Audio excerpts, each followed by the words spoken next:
keluarga GKI Jayan. Kami saat ini ada di rumah Bapak Wahyu dan Ibu Lia. Apa kabar? Baik. Luar biasa. Juga kita bersama dengan Opung Andias dan Ibu. Gimana keadaannya Pak Andias? Puji Tuhan. Waduh, senang ya? Pandemi ada sukacita juga. Amin. Apalagi ada cucu-cucu ya. Nah, saya kenalkan 3 anak cerdas ini. Akio, Sio, dan Sea. Apa kabar? Akio. Baik. Akio, ceritain dong 2 adiknya gimana? Gemesin apa enggak nih? Ini ada yang gemesin, ini seringnya ngeselin kakaknya ini sih. Itulah seninya ya. Tapi senang sayang kan sama adik-adiknya? Sayang. Sayang sekali. Gimana belajar dari rumah rasanya? Udah lama-kelamaan bosan juga. Iya, juga ya. Tapi untung ada adik-adiknya ya, jadi kegembiraan kan?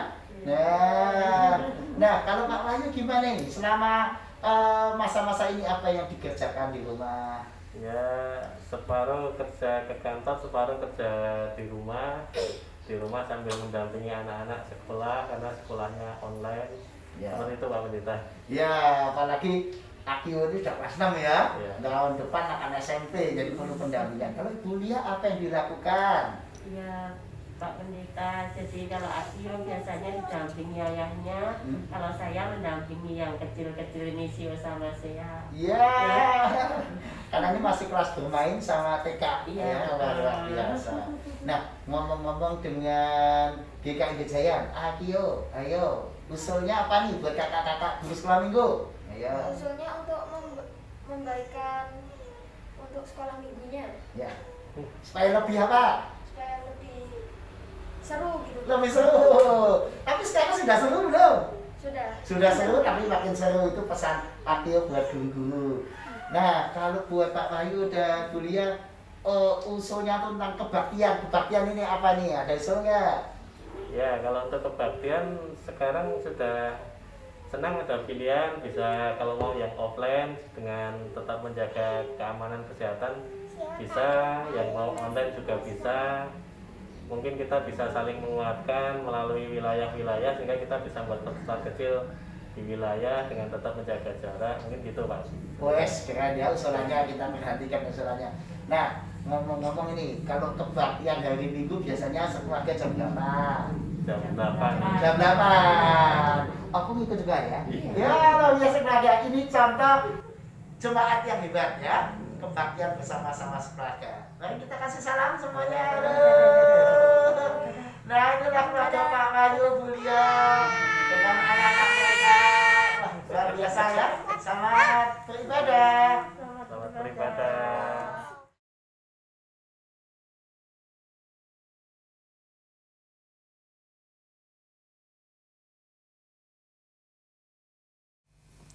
Shalom, sekali lagi shalom. Apa kabarnya Bapak, Ibu, Saudara, kakak, adik, dan semua keluarga yang sedang berkumpul saat ini? Saya yakin dan percaya kita semua masih dalam keadaan sehat. Itu semua berkat kemurahan Tuhan dalam kehidupan keluarga kita. Baik Bapak, Ibu, Saudara, dan jemaat yang dikasihi Tuhan yang ada di rumah, kita berjumpa kembali dalam ibadah intergenerasi pada minggu ini. Minggu ini kita memasuki minggu kedua masa penghayatan hidup berkeluarga. Dan juga kita spesial di minggu ini suasana etnik Jawa. Maka dari itu kita menggunakan baju etnik Jawa. Baik Bapak Ibu Saudara dan jemaat yang dikasihi Tuhan, mari sama-sama kita menyiapkan hati kita, pikiran kita, karena kita akan mulai ibadah kita. Mari kita mengangkat pujian ini, biarlah Tuhan Yesus merawat keluarga kita. Dia memberkati keluarga kita.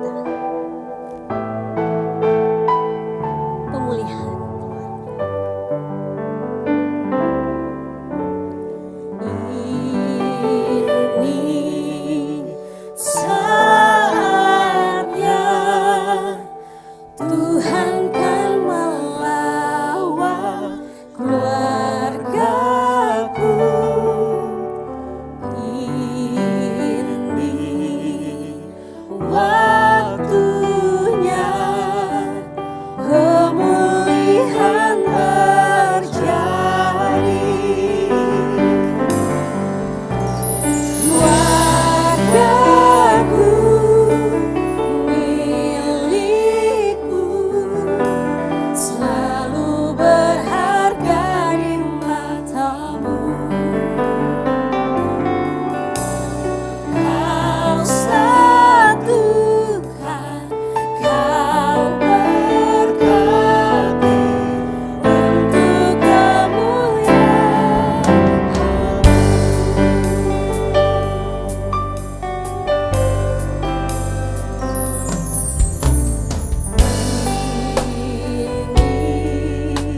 Saatnya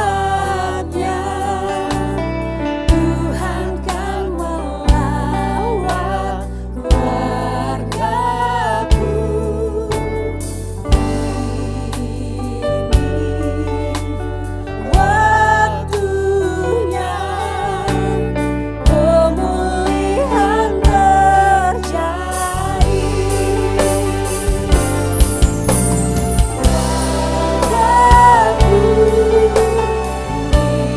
Milikku selalu berharga di matamu. Kau satu, kau berhati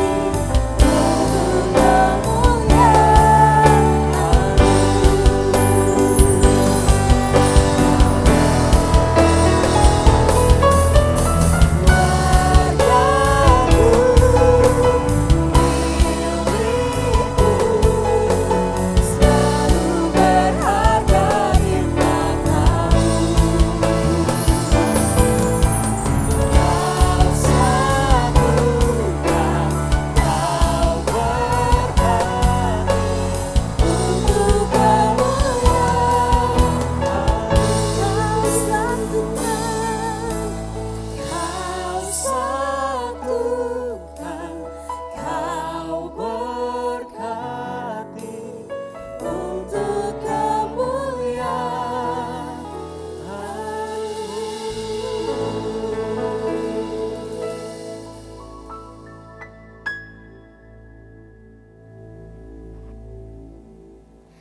Baik jemaat Tuhan dikasihi Tuhan, mari kita berdiri, kita bersuka cita, kita nyatakan bahwa Tuhan Yesus sangat baik dalam kehidupan keluarga kita. Dialah sumber sukacita kita. Sama-sama kita mengangkat pujian ini, Kaulah sukacita.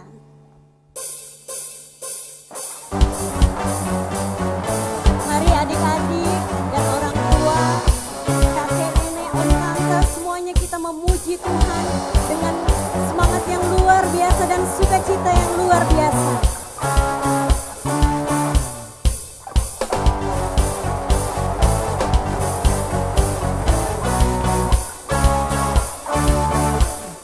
Jambuku tumbuhkan sukacita, dunia takkan sanggup ku berikan, segala bebanku pun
Mari jemaat dan anak-anakku semua, kita mengawali kebaktian kita ini dengan bersama-sama mengucapkan pengakuan demikian.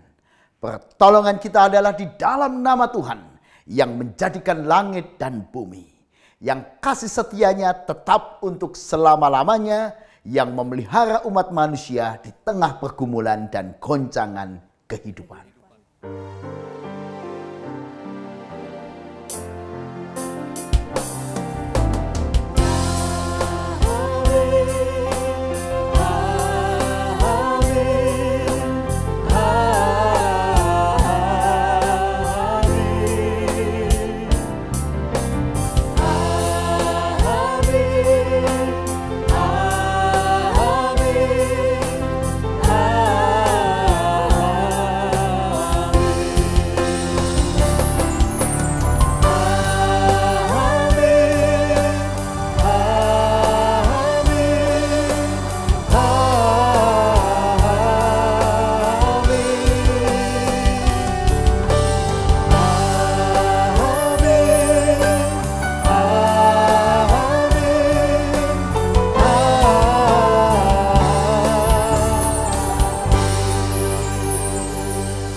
Kasih karunia dan damai sejahtera dari Allah Bapa kita dan dari Tuhan kita Yesus Kristus menyertai saudara sekalian.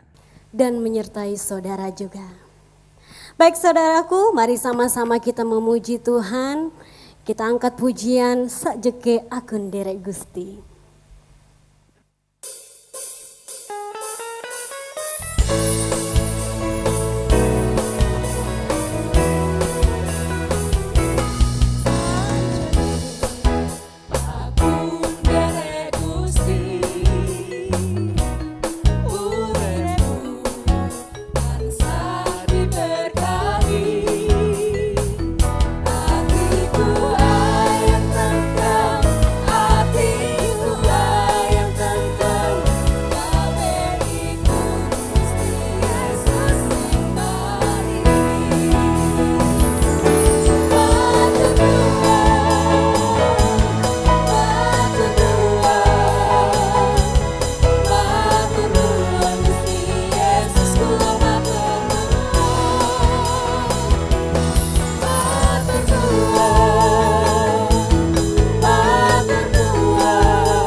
Percaya keluarga yang ada di rumah yang saat ini sedang beribadah merasakan sukacita, amin. Boleh anak-anak katakan ke mama dan papanya, Tuhan Yesus baik. Papa dan mamanya juga bisa katakan ke anaknya, Tuhan Yesus baik. Mari kita angkat pujian ini, kita nyatakan bahwa Tuhan Yesus baik. Sama-sama ikuti saya ya.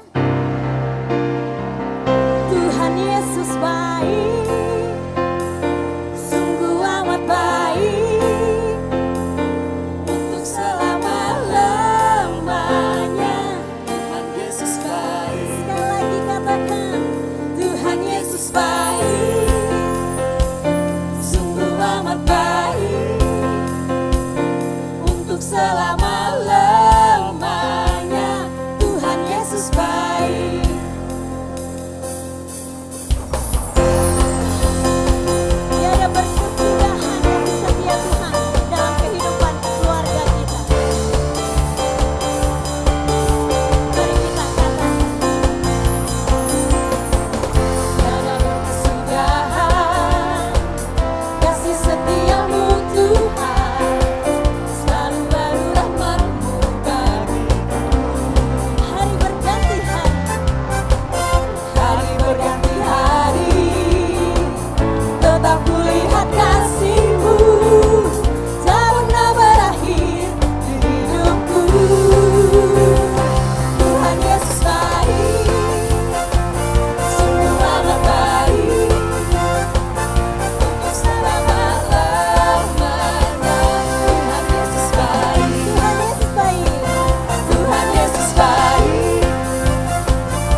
Jemaat yang dikasihi Tuhan, kita sudah memuji dan memuliakan nama Tuhan. Saat ini, mari kita rendahkan hati kita. Kita akan mendengarkan sabda Tuhan. Mari kita mengangkat pujian yang mengatakan bahwa keluarga hidup indah bila Tuhan ada di dalamnya.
Mari jemaat dan anak-anakku semua, kita mengakui segala dosa-dosa kita di hadapan Tuhan dan sekaligus kita menyiapkan hati kita untuk membaca dan merenungkan sabda Tuhan. Mari kita berdoa.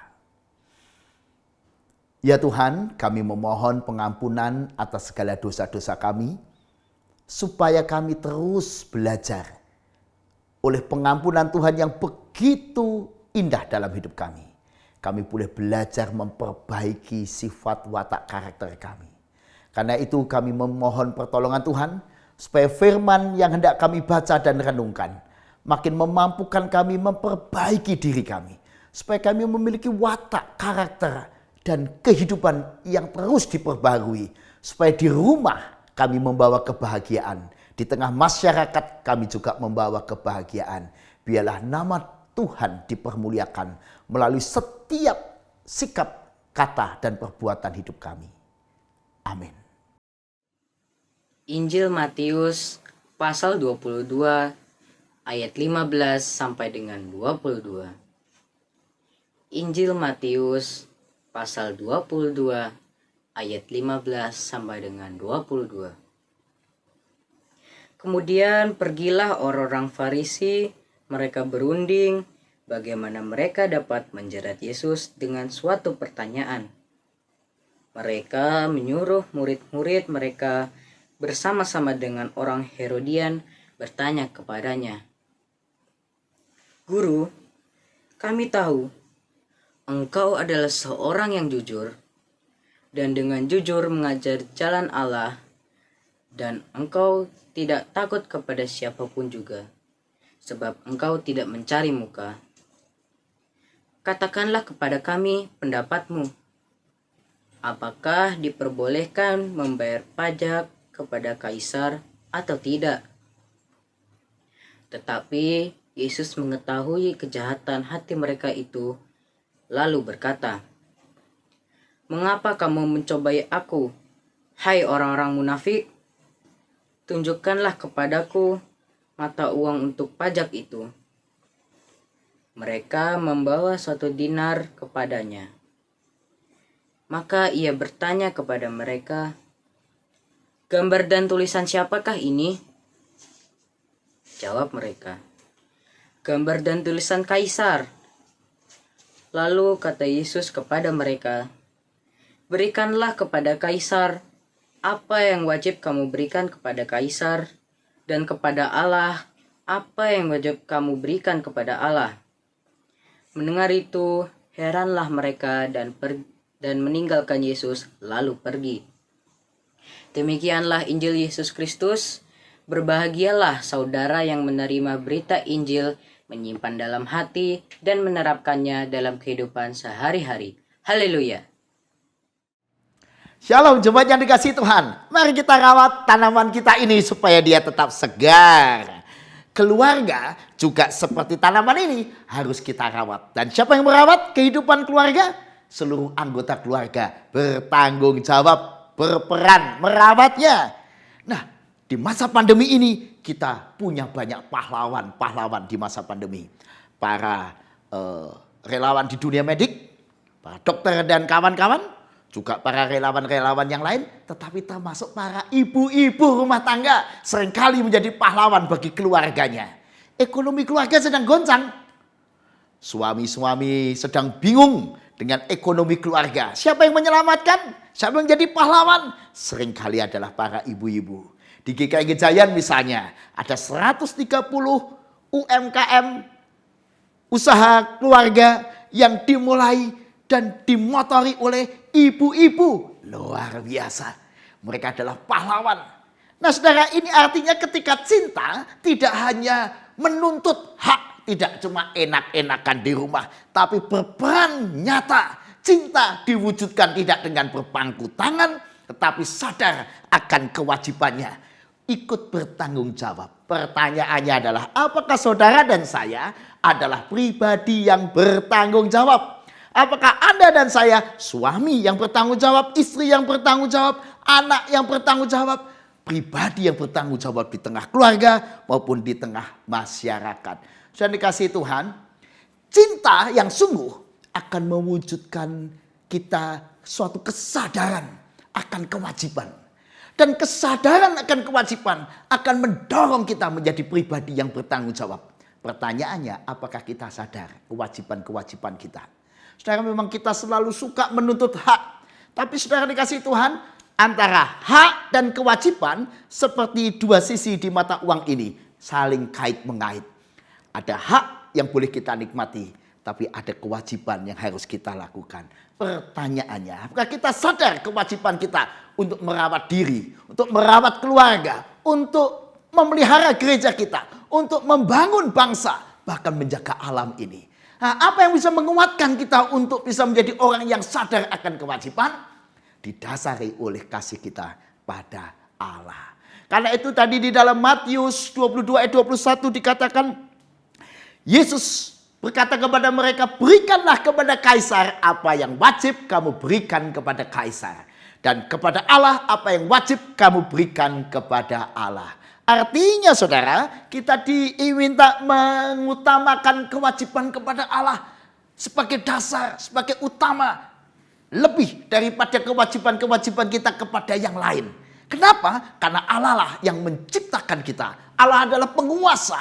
Allah lah yang memberi hak dan kewajiban kepada para penguasa, kepada raja, kepada kaisar.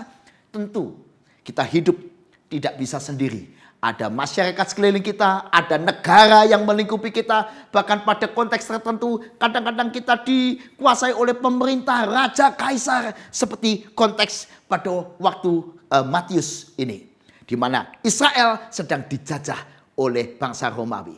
Tetapi kita diminta sadar kewajiban sebagai masyarakat, sebagai bagian dari bangsa, negara. Apapun itu kita letakkan di bawah kewajiban dan kesadaran kita akan kewajiban pada Allah. Kalau itu yang kita lakukan saudara, kita akan melakukannya dengan sungguh-sungguh indah. Pertanyaannya, apakah saudara dan saya sadar akan kewajiban kita kepada Tuhan? Apakah sebagai orang tua misalnya Anda seperti Ayub yang selalu sadar betapa anak-anaknya, keluarganya membutuhkan Tuhan, membutuhkan pengampunan Tuhan. Karena itu Ayub tidak pernah lupa.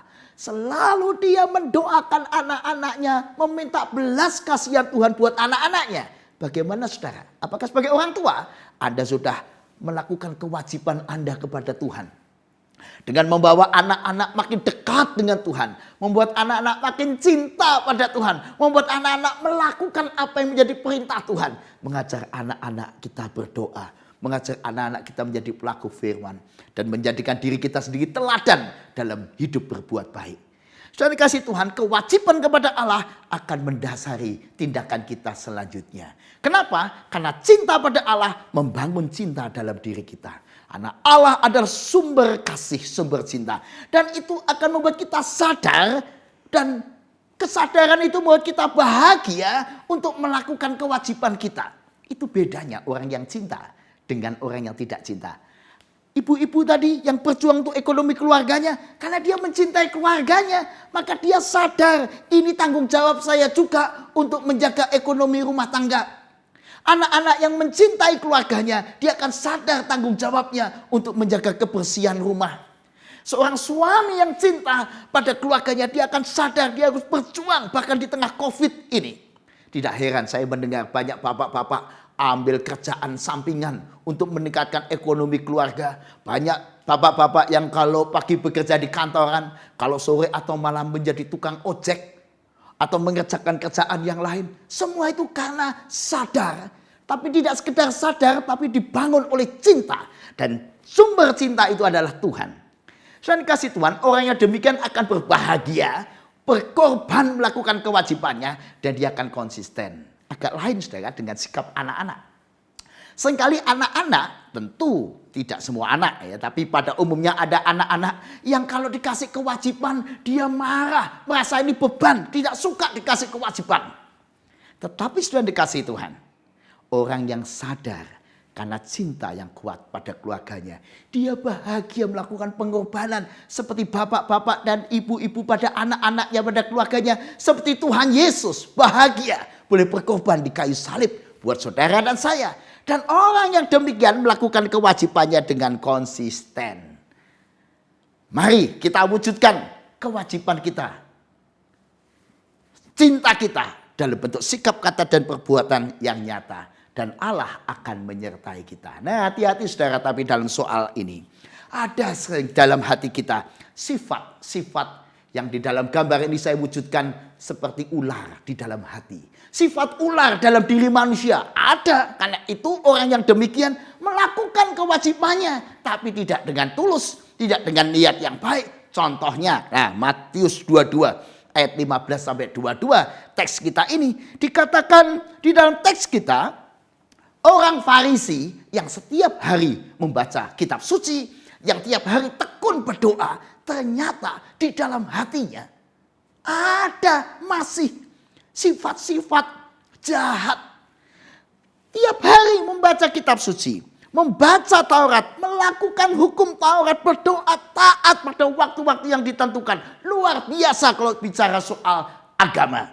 Tetapi mereka berunding dengan orang-orang Herodian untuk menjerat Yesus. Bayangin saudara, di hati orang yang tiap hari membaca kitab suci dan doa dengan tekun itu terbesit niat jahat. Hati-hati saudara. Kalau saudara dan saya tidak hati-hati, di dalam hati kita pun bisa tetap ada niat jahat. Jangan pikir kalau Anda beragama, kalau saudara dan saya berdoa, kalau saudara dan saya membaca Alkitab, otomatis kita jadi orang suci dan hidup yang baik. Butuh perjuangan untuk mengusir hati kita dari sifat-sifat ular atau seperti ular.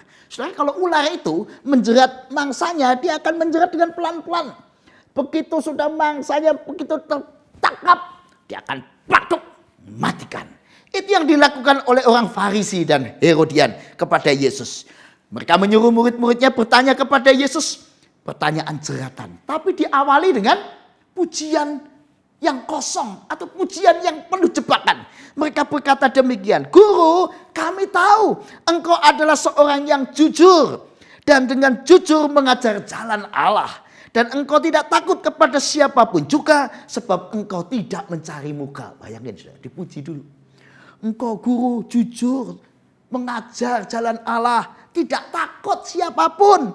Engkau tidak cari muka. Biasanya saudara dan saya kalau sudah diangkat, dipuji-puji, jatuh.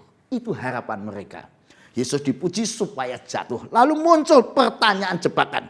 Apakah diperbolehkan membayar pajak kepada kaisar ataukah tidak?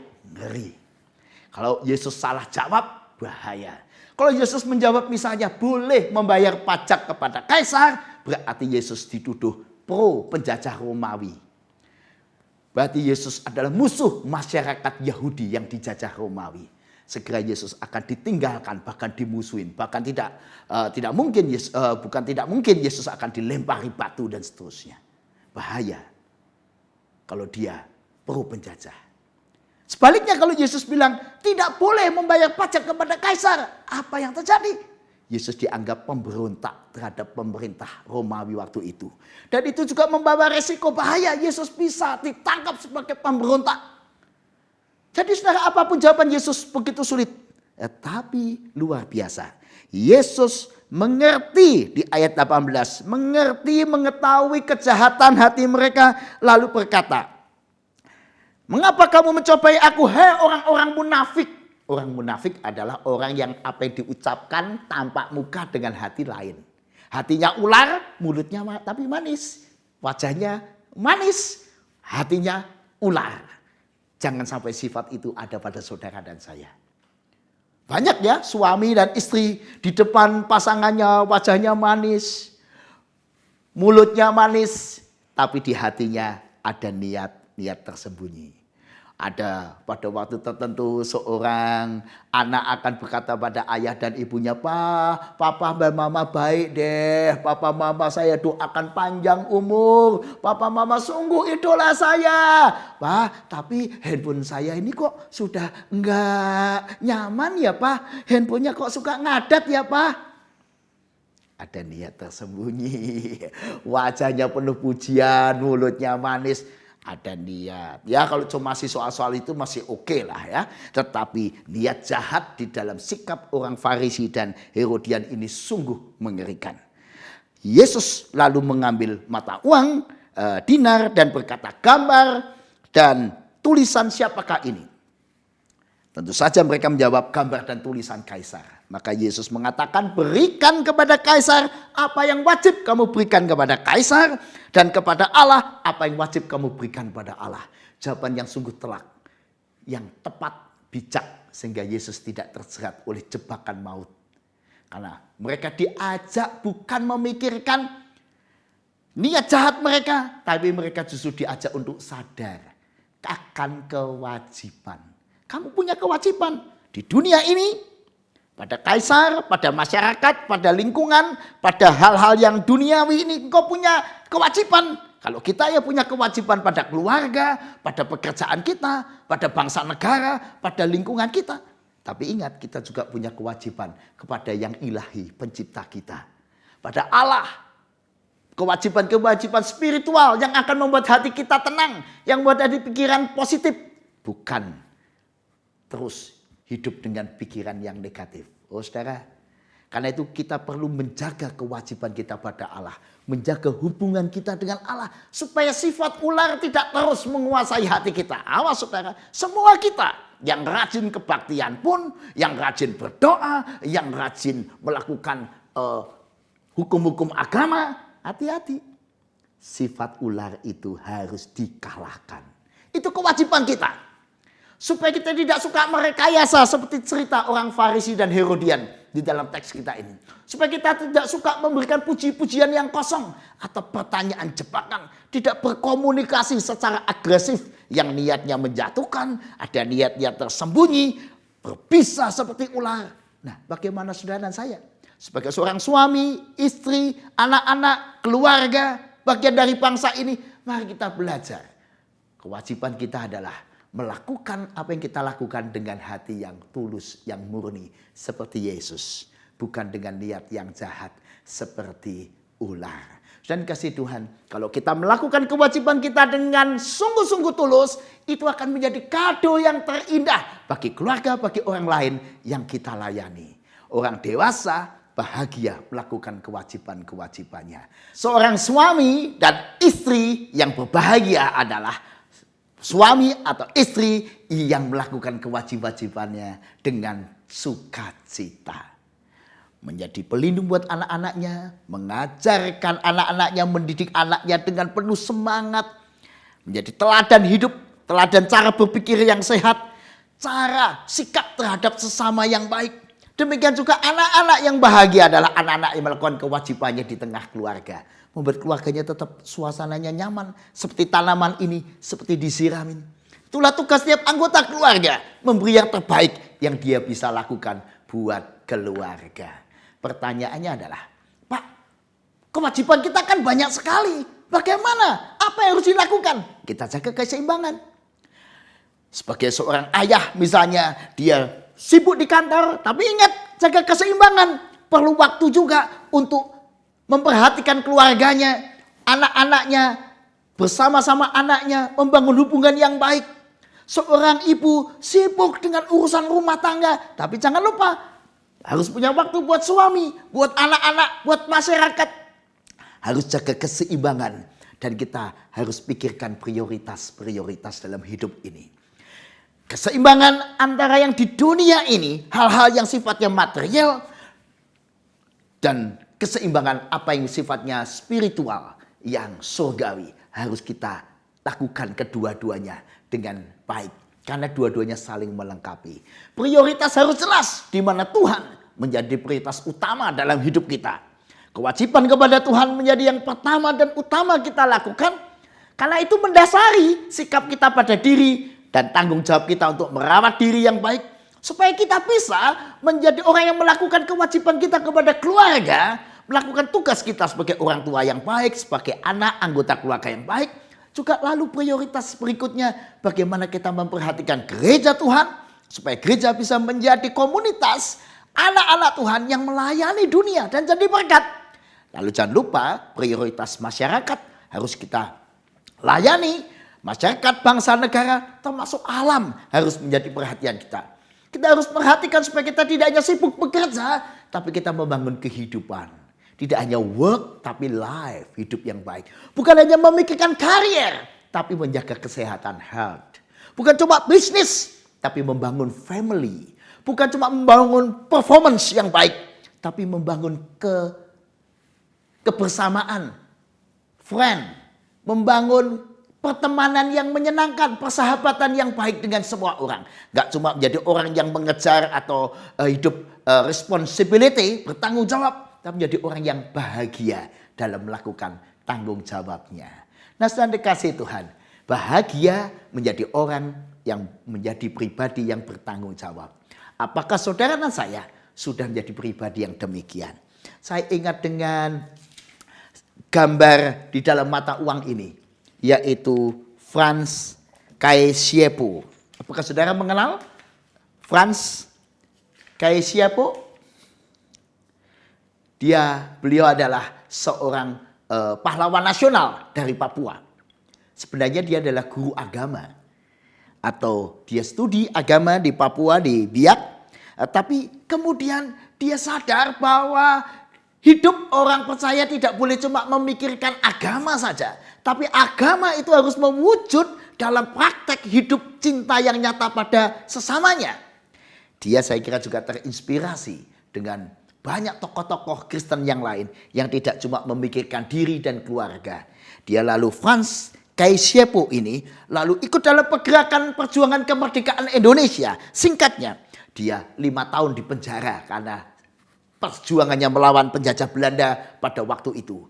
Keluar dari penjara, dia terus aktif dalam perjuangan kemerdekaan sampai akhirnya benar-benar dia berhasil menegakkan NKRI di Papua. Dia mengibarkan bendera merah putih di sana dan menyanyikan lagu Indonesia Raya di Papua.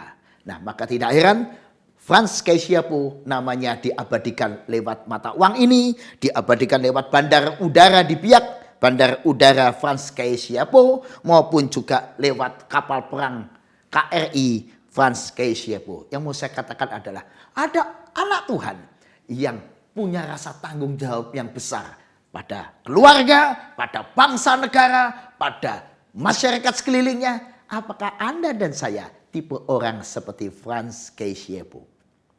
Mari saudara, kalau Allah selalu menepati janji-janjinya, Allah selalu menolong dan menopang kita, jangan takut dalam segala perjuangan. Dan mungkin hari ini Anda sedang berjuang untuk memenuhi kewajiban Anda sebagai seorang ayah, berjuang untuk ekonomi keluarga.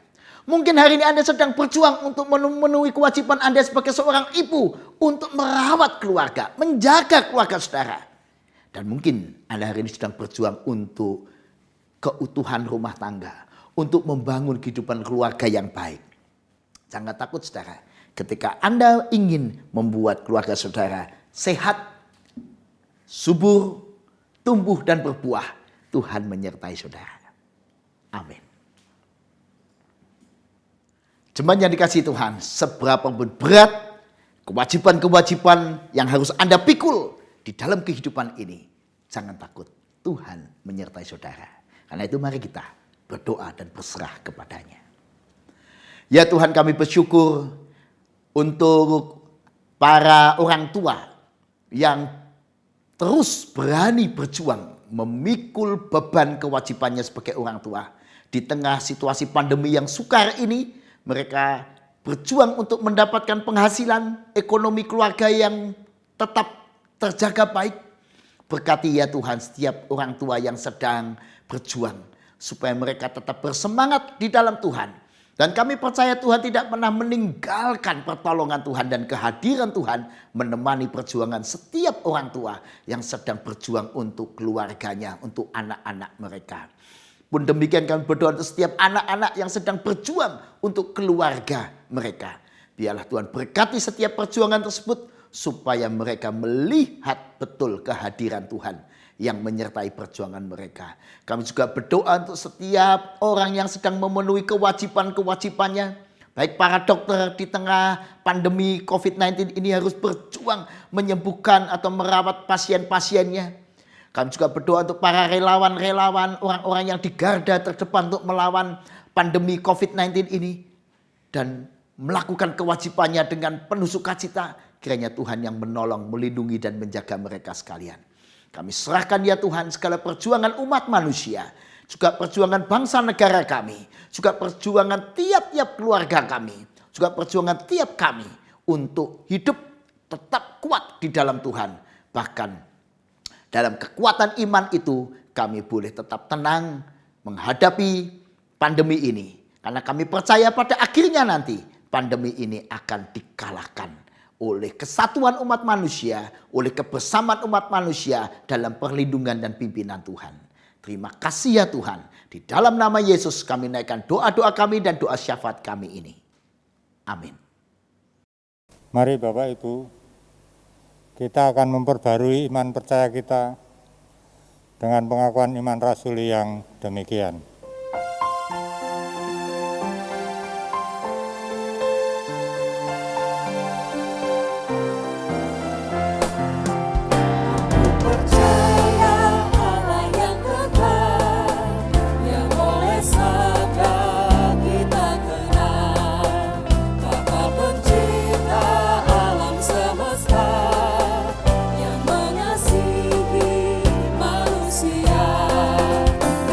Percaya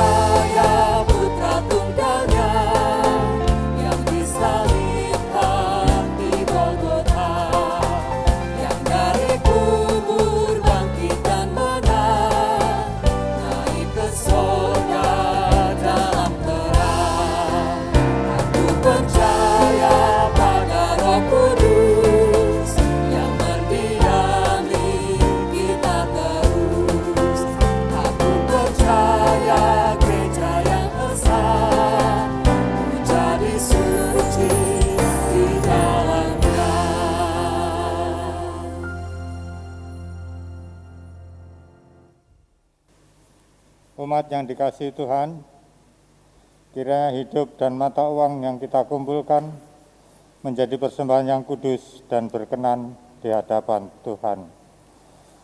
Mari Bapak Ibu, kita ucapkan bersama-sama firman Tuhan dari Amsal 3 ayatnya yang ke-9 dan ke-10. Muliakanlah Tuhan dengan hartamu dan dengan hasil pertama dari segala penghasilanmu. Maka lumbung-lumbungmu akan diisi penuh sampai melimpah-limpah, dan bejana pemerahanmu akan meluap dengan air buah anggurnya. Mari kita iringi persembahan kita dengan sama-sama kita mengangkat pujian. Pelengkap Kidung Jumat 146, bawa persembahanmu.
Tuhan, Bapa kami yang bertahta dalam kerajaan surga, terimalah persembahan ini yang kami bawa di hadapan-Mu, dan pandanglah persembahan ini sebagai bagian dari ibadah kami kepadamu.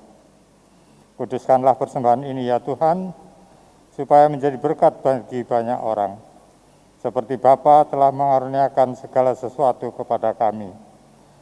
Tuhan, kami juga berdoa untuk majelis yang mengelola persembahan ini, kiranya selalu takut akan Tuhan. Dalam nama Tuhan Yesus Kristus, doa permohonan ini kami naikkan. Amin. Baik saudaraku, ibadah kita akan segera berakhir. Namun saudaraku, ibadah kita yang sesungguhnya adalah ketika kita menjadi berkat bagi orang yang ada di sekitar kita. Walaupun saat ini kita dalam masa pandemi, kita dalam cobaan, namun yakinlah saudara, kita tetap kuat karena Tuhan Yesus Kristus. Dan selalu kita pedomkan dalam hati setiap renungan kebenaran sabda Tuhan yang sudah kita dengarkan pada hari ini. Dan kita siap untuk diutus. Amin. Haleluya. Mari kita akhiri ibadah kita dengan sama-sama kita mengangkat pujian ini.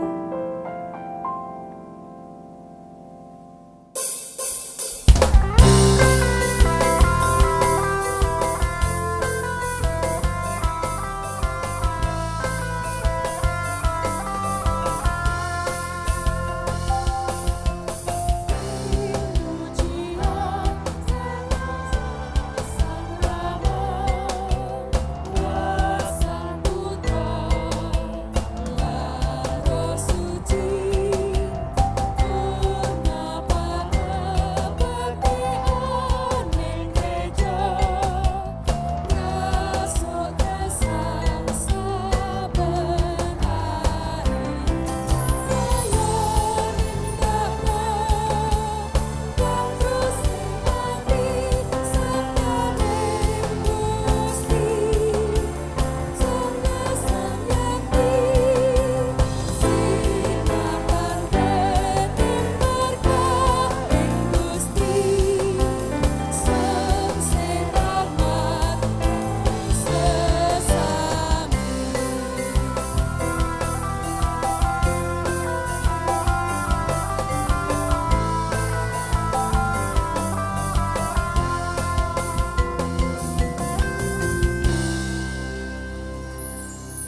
Mari jemaat dan anak-anakku semua, kita terus hidup melakukan kewajiban-kewajiban kita dengan penuh sukacita dan bahagia supaya kita makin menjadi berkat. Dan terimalah berkat Tuhan. Tuhan memberkati engkau dan melindungi engkau. Tuhan menyinari engkau dengan wajah-Nya dan memberi engkau kasih karunia. Tuhan menghadapkan wajah-Nya kepadamu dan memberi engkau damai sejahtera. Amin.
Selamat menghayati kehidupan berkeluarga. Tuhan Yesus memberkati.